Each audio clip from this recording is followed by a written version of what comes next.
Hello everyone, this video is a step-by-step tutorial on how you can use PocketBase as a backend in your Next.js 13 application.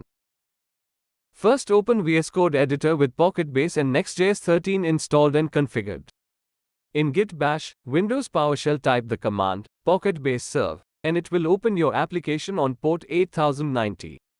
I am assuming that all of you have added your collection and record in PocketBase and disabled API rules. Open your Next.js app and run the dev server. Next, create a lib directory in which we'll keep our connect as file. Paste the code in connect as. Now in pages/index.tsx create a function get server-side props. Now import the client and function from connect as file.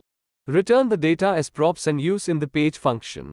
Note, the PocketBase will return an array, so we need to use JSON.